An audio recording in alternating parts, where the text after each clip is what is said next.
Enlightenment just is. We don't have to find it. It's just the nature of reality.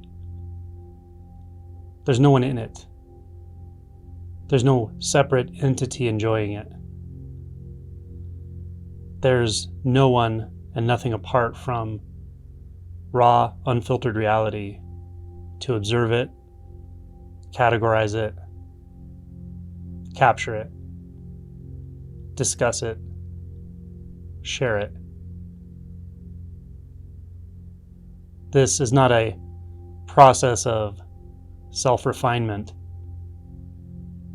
It's not a process of gaining spiritual insights.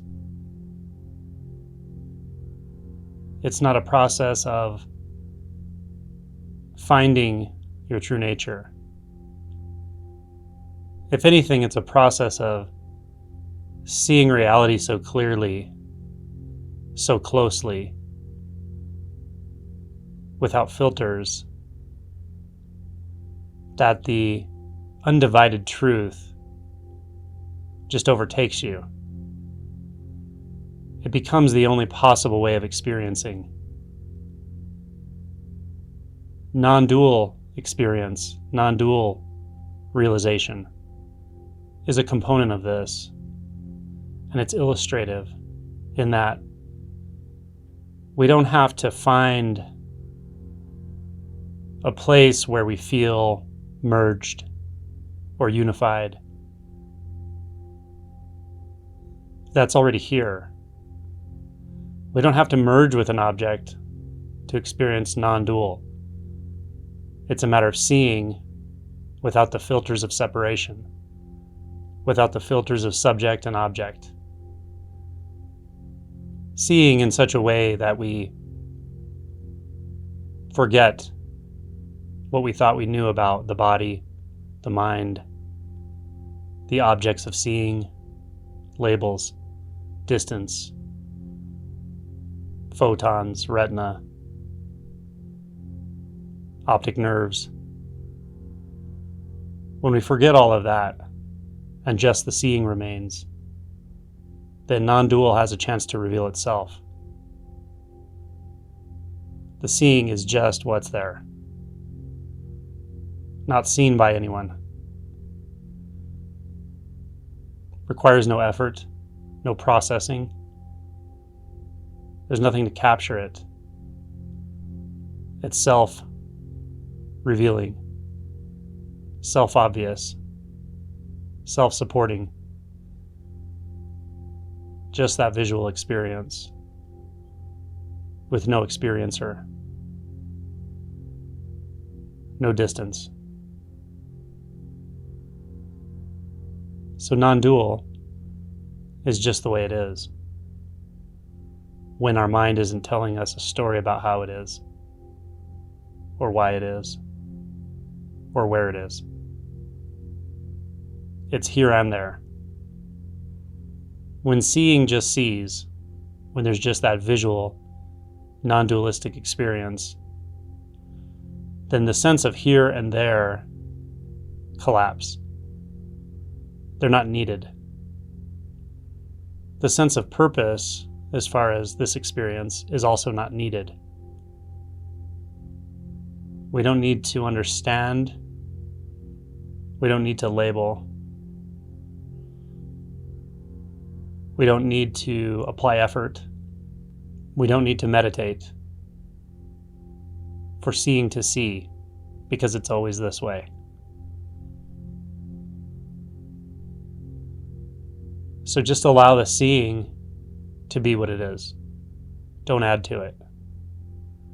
Don't add boundaries. Just that physical experience. You may have to tune into the colors and forms and shapes periodically to remind yourself not to rest in thought. But once you redirect attention to the visual experience, then just stay there. Don't come back home to the thought space to register that.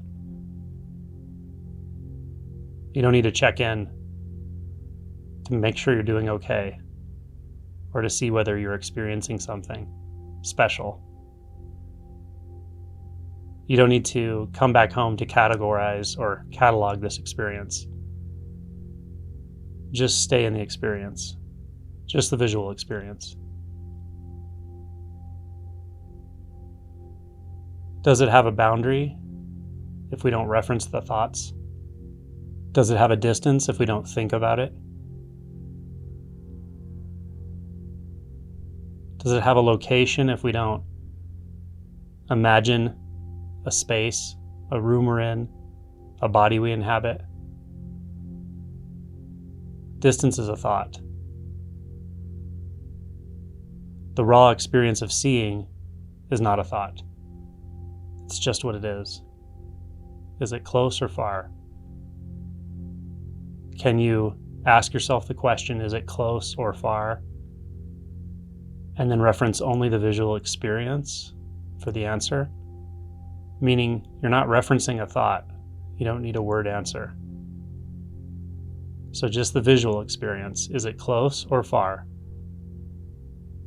Is it small or large? Is it here or there? Is it bright or dim? Is it self or other? The answer to all of these questions is just the raw visual experience itself. Any other answer you can discard because it's a thought.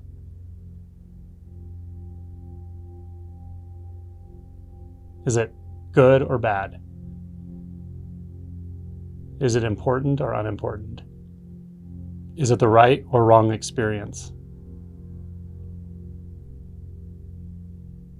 Is it pleasurable or not pleasurable? So just stay in the visual. Let your attention be that visual experience. And let that visual experience be the entirety of your attention. Notice that there is no body wall, floor, ceiling, distance. There's just that. Just this. The intimacy is recognizing that when we don't make distance, it's just as much inside as outside. And inside and outside lose meaning because you could say they're the same thing, but even that is saying too much. There's only this intimate, non-separated, non-divided experience.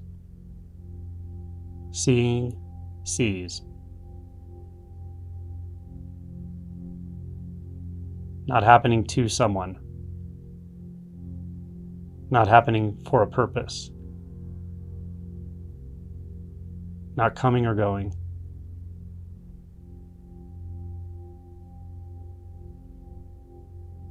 Just stay there. And everything will reveal itself naturally. This practice is not complicated. We can complicate it with our mind. But when we remind ourselves, we don't need to return home to the safety of mind. We can just stay in the experience. Then it becomes very, very simple.